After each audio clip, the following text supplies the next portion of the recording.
All right, so we're going to summarize four different vocabulary terms: atom, element, molecule, and compound. But before I write those four terms, I'm going to turn this paper sideways and I'm going to label each of the two sides separately. So you can see I'm drawing a line that is going to serve to distinguish the two on the left, which are going to be atom and molecule, as particles. So you'll notice that here with the left-hand side of the flaps, where we're going to write atom and element, we can go ahead and write those terms first.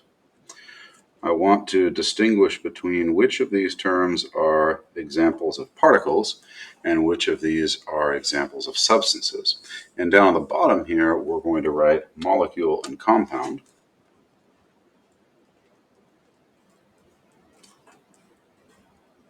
And out of these four terms, which are really important to keep straight, these two, atom or molecule, those are examples of a type of particle, like a tiny little object, so to speak. So I'm going to write particle right across there, and I'm going to spell it correctly.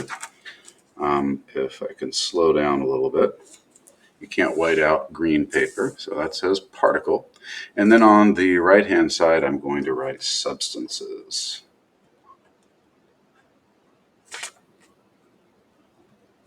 This should say particles, and that should say substances. So we'll start with defining what an atom is, and then we'll give a few examples, and we'll define what an element is and give a few examples. And these are terms that, of course, we've heard a lot in our life, but we want to be a little bit more careful when we're using them in chemistry so that they are used exactly as they're meant. So the definition is going to go on the flap on the inside corner here, and the definition of an atom, we're going to write the smallest particle of an element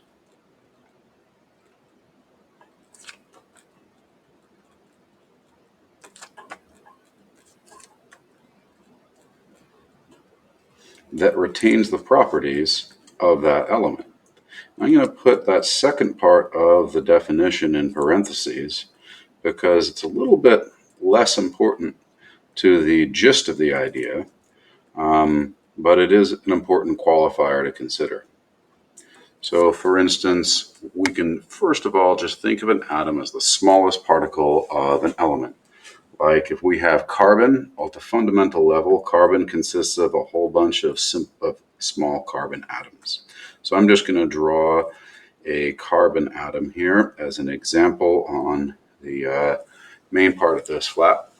And that is the smallest particle that carbon comes in. You can't further divide it. The reason is, if you further divided a carbon atom, you wouldn't have carbon anymore. You'd have protons, neutrons, and electrons, and it wouldn't retain the properties of carbon.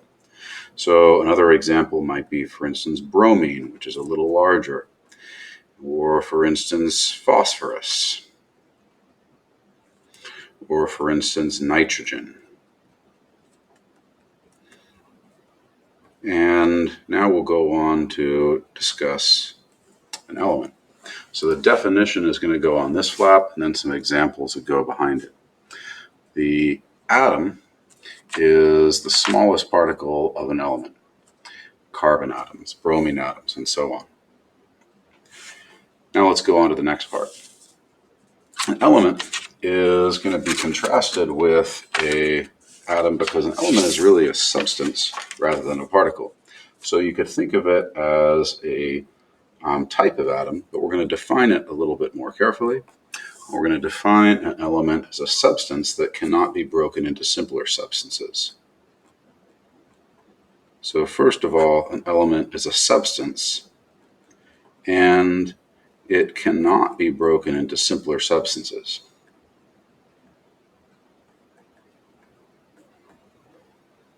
That doesn't mean that it can't be broken up into smaller particles, but it can't be broken into simpler substances. The definition of a substance is either an element or a compound. So the simplest substance would be an element. Here are some examples. The element carbon is a little bit different than a carbon atom, right? Bromine, for instance, is an element that exists as diatomic molecules. In other words, we'd write Br2. So the element bromine comes in this diatomic form. The element nitrogen can come in forms that are 4 atoms per molecule or 2 atoms per molecule or other combinations. So I'm going to draw 4 nitrogen atoms together and imagine a nitrogen molecule which has formula N4. So these are examples of elements. Notice that there's a difference between the element bromine and the atom bromine. And that's because bromine can come in larger molecules. So that's what we're going to define next. What's a molecule? And a molecule, again, is a type of particle. So we're going to go to the bottom left-hand corner of this foldable and talk about a molecule. Atoms and molecules are types of particles. And a molecule is really just going to be defined as a group of atoms that are held together by sharing electrons.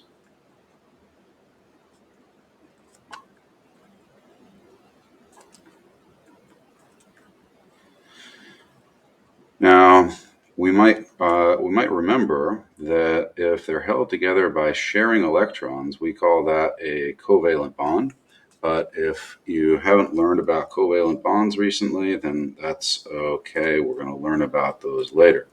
But it is important to note that if a group of atoms is held together in some other means, then technically it's not a molecule. So for instance, if a group of atoms is held together by ionic bonds, we wouldn't refer to that as a molecule. We'd refer to that as an ionic compound. We'll learn about that a little later.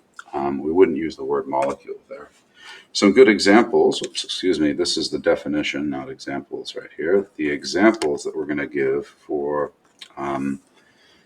molecules are, for instance, a molecule of hydrogen might look like this. And again, bromine would have been another molecule we could have used, right? This is a molecule of bromine. This is a molecule of hydrogen. I've just drawn 2 atoms joined together. We could also draw the molecule like nitrogen that we drew before, which was 4 atoms per molecule. And we could even draw molecules of a compound, like for instance, CO2. We'd draw like this, a carbon and 2 oxygens. Or H2O, we would draw an oxygen and 2 hydrogens. And we get our familiar little Mickey Mouse face down there. So notice that some of these are molecules of an element, like hydrogen or nitrogen, and some of them are molecules of a compound. Let's go to that last definition and talk about compounds. Compounds are also substances. The definition of a substance is an element or a compound. So a compound is a substance containing more than one element. So I'm going to put a definition over here, and I'm going to put some examples here. The definition, like I just said, is a substance. Remember, the 2 different types of substances are elements and compounds. A substance containing more than one element is a compound.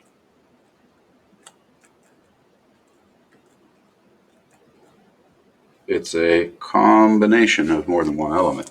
And some of the examples we gave of molecules will work here. For instance, CO2, or for instance, H2O. Those are molecules of a compound. So there we have it. 4 really important terms in chemistry: atom, an element, and molecule and compound. Atoms are examples of particles, and so are molecules, right? And elements and compounds are examples of substances.